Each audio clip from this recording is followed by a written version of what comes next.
Every known convention in downtown Charlotte known to man, men show up for that.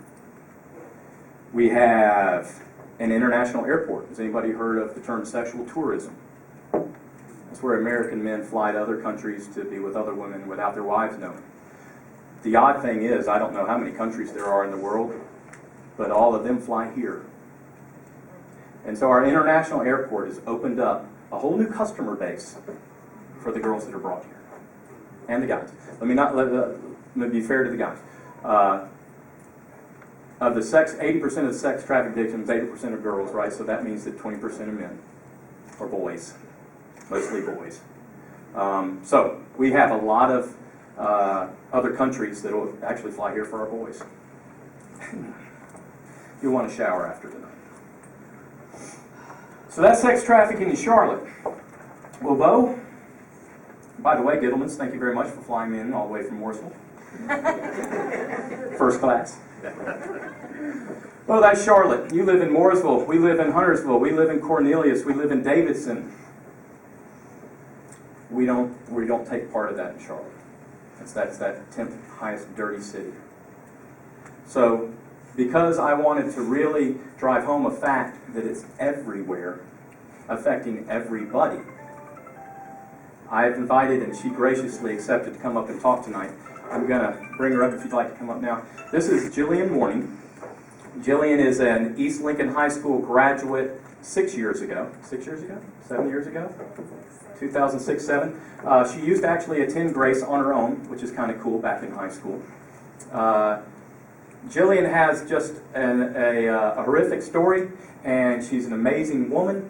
She's 25, model actress, and just full-time in the nonprofit. She has a nonprofit. I'll let you talk about that a little bit.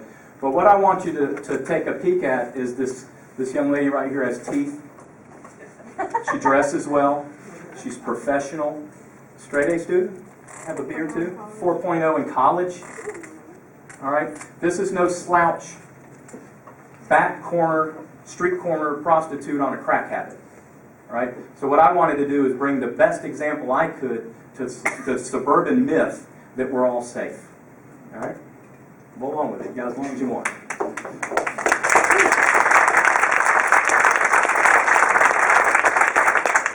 My heart still pounds every time I tell this story.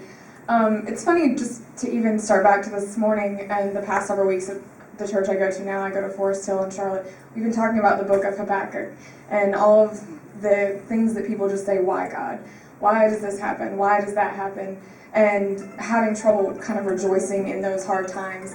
And I myself, 6 years ago, had trouble finding an extreme hardness and rejoicing in really hard times in my life. And now when I look back, as crappy as they were, I am very thankful for them, and I'm able to see the good that God meant during this evil, satanic period of my life. And it's just funny how there's always things with God, and there's always verses that you hear, and they really just apply to your life. And just this morning, sitting there and talking, everybody has a story, everybody has a hard point in their life, but really being able to use that to closer your faith with Him, and without a test, you have no testimony. So going back, when I was 19, I was in college at UNC Charlotte, making a 4.0, involved in a lot of clubs, but I started modeling when I was 12. And really when I graduated high school, I started to get more into it. My mom was a drug addict and alcoholic most of my life, was not very supportive of any of these activities. So when I graduated college, I started to get more offers. I had people that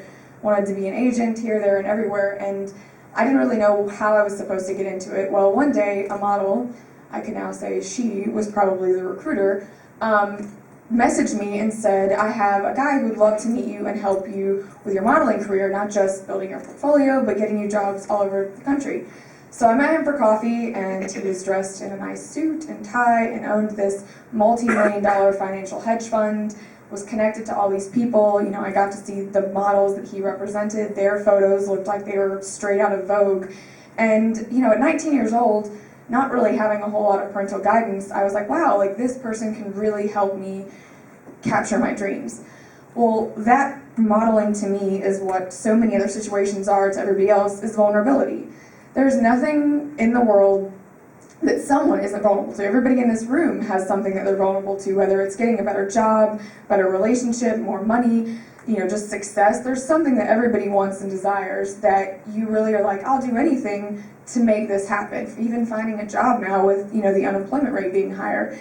And with that, I was like, okay, what do I need to do? So I worked with him from February of 2007 until May of 2007 on breaks during college, sometimes on the weekend, flying to other cities. I landed 3 different magazine campaigns. I was on the cover of some packaging for Gildan, so the t-shirt, socks, and underwear company.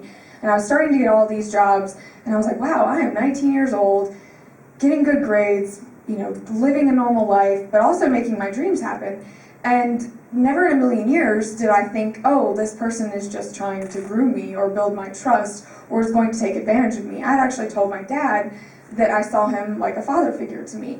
And he was always asking about school and always asking about my grades and how my life was. And really throughout that period, I was developing a trust for him, but also seeing him in this light, because he was my father's age, of someone who had my best interest at heart. Well, I finished my exams, and in May of 2007, flew to Scottsdale, Arizona to shoot for, some men in here might be familiar with, CAO cigars. So there was a cigar campaign that they were running, and they had picked 2 girls to come out and do the shoot, and then they were going to pick one of the ads as the final one. So I flew out to Scottsdale, Arizona, never been to the city, put up in a 5-star hotel, super excited. Also, 5-star hotel, that kind of gives you a sense of safety if you're at this really nice environment. And people think of trafficking when it does happen here in the States of being like a Motel 6 or, a Ramada Inn or something that you enter from the outside, not something with this grandiose lobby. And people are spending $400 and $500 a night on a room. So my manager met me out there, we had lunch that day, we had dinner that evening, talked about the shoot the next day, make sure I got a lot of sleep. And I went to bed that night thinking I would wake up in the morning and go shoot and then fly home a couple days later. Well, in the middle of that night, I heard like a rustle at the door, like when you enter your key card, and I'm not anymore, but I was a very deep sleeper at the time, but still woke up kind of foggy and hesitant, and I saw my manager and 2 other men come into my room. Well, my first thought, because I trusted this person so much, is, am I late? Did I miss something? Like, why are you in here? But thinking that it was something that I had done that I wasn't aware of. So after about 2 minutes of silence and him staring at me and setting up a video camera on a tripod, and I'm just kind of sitting there looking around waiting for somebody to tell me what's going to happen, I quickly realized what was going to happen. And my manager and 2 other men that I had never seen before in my entire life, about his age, that were dressed in business suits, I later learned they were his financial clients. They all 3 raped me, they videotaped it, and they photographed it, and said, and you will still continue to work your job here in a few hours. So the next day, alongside of my manager, I shot for CAO Cigars and had to pretend as they all shook his hand like he was this great businessman who was an upstanding citizen and a Christian and a father of 2 and all of that. I had to act like this was the person he was when I knew so well from the night before that he wasn't. I had decided, well, who am I going to tell? I don't want to tell anybody because someone's going to say, well, it's your fault, you shouldn't have gone out there, what did you do wrong? And I didn't have a mother who I would share that information with, and I came home, my roommate asked me how my trip was. I was very short and said, oh, it was good, I hope I get the ad. And that was kind of the end of my story. And I had decided just a lot of like the trauma that had happened throughout my childhood that I was just going to compartmentalize, put in the back part of my brain, and move on. In high school, I was that overachiever that was president of everything and involved in every club and, graduated 3rd in my class because I didn't want anyone to see any of the trauma that was going on at home. So I decided, well, with this situation, I'll just do the same thing. I'll be good at school, I'll not make any mistakes, I'll be really successful, I've never been in trouble, I've never tried a drug, I didn't drink until later in college. So, I felt like I had done all these things right and people would just see that. Well, 2 weeks later, he called me and said he was in Charlotte. My heart sunk, and he said, I need you to come meet me. Of course, why in the world would I come meet you? Well, quickly he said, I have all of the videos and the photographs from Scottsdale. I think you might want to see them. No, I don't want to see them. Like, I really would like you to be out of my life. And he said, no, I'm not requesting, I'm demanding. I need you to come meet me, actually, up here at the Hampton Inn, right at exit 28, right next to the Cashins, and said, if you don't come meet me, I'll show up at your apartment. I know you have a roommate. I know where your family lives. And he said it would be in your best interest to meet me. Well, in keeping the secret from getting out to my roommate or anybody else that I knew, I said, fine, I'll come meet you. I got up there and I said, what do you want? What is this all about? And he said, well, if you don't continue to do this on a regular basis with any of my financial clients or celebrity clients that you would choose, then I'm going to sell these videos to pornographic websites, to rape websites. Rape websites, they do exist all over the entire world, usually run on foreign IP addresses where there are millions of videos that men can purchase, and obviously do purchase because they stay in business, of women getting raped. And at 19 years old, I said, I don't really want someone to Google my name and see any of these videos appear. Will I get a job? What will people think of me? And it was a really, really tough decision. I didn't want my family to find out, and I didn't want him to ever show up at my doorstep, so I was like, fine, I'll be compliant with whatever you ask, just don't hurt me. And so for almost 6 months, until October of that year, about once a month, he would call me and say, I need you to come to this city, or I have a client coming to this city to meet you. And these weren't like clients like you see on Dateline NBC. These were men with children wearing wedding rings who, made a lot of money in high financial positions that for some reason thought that a 19-year-old was choosing to sleep with them and was there by choice. From physical scars to physically being beaten up to having every single instance videotaped and photographed to keep me in that submissive state. Finally, in October, he was under investigation from the FBI for not trafficking, but financial crimes. And that was where my freedom came, because he ended up being sentenced to prison for 15 years for running this large Ponzi scheme. So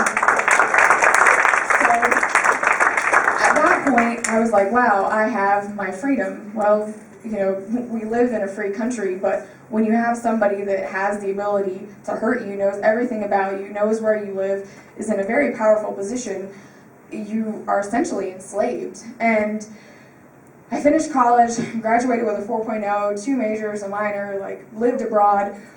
But I did my senior thesis on human trafficking and sex slavery. So my minor in college was Holocaust, genocide, and human rights.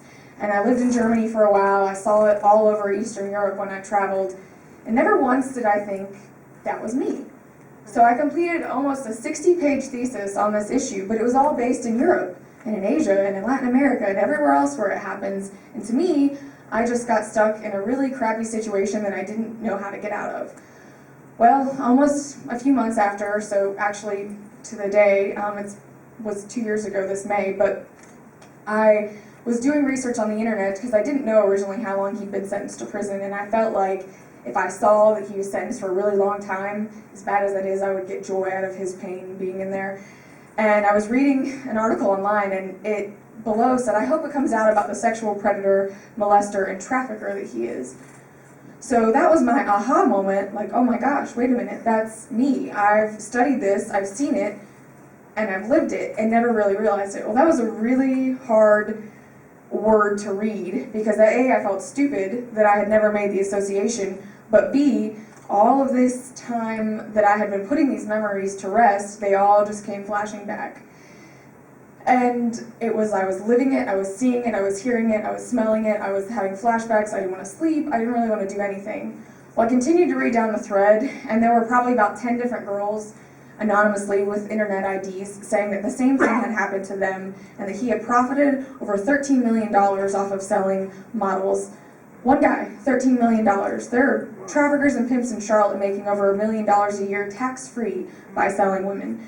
But to know that I was one of about 20 girls, that was really tough. But to also know that I almost made this man $1 million while being beaten and living in this hell, literally, that I was going through was just sickening. And it came to the point that I broke down. I finally told somebody, and that's 71% of suicidal tendencies right here. When you feel like everybody in the world at Walmart, oh, what if I go to the grocery store? All these men that seem upstanding and nice, what if they've purchased this video? What if they've seen it? You feel so exposed and so open to anything and everybody. I didn't want to sleep, I didn't want to eat, I just felt hopeless. And I did not see God in my life. I had spent years being angry with him for what had happened because I felt like I had done nothing wrong and I didn't deserve it. And it was it's just the lowest of the low, like your head hits the pavement. And I said, you know what, like if I'm never able to live a normal life, I'm never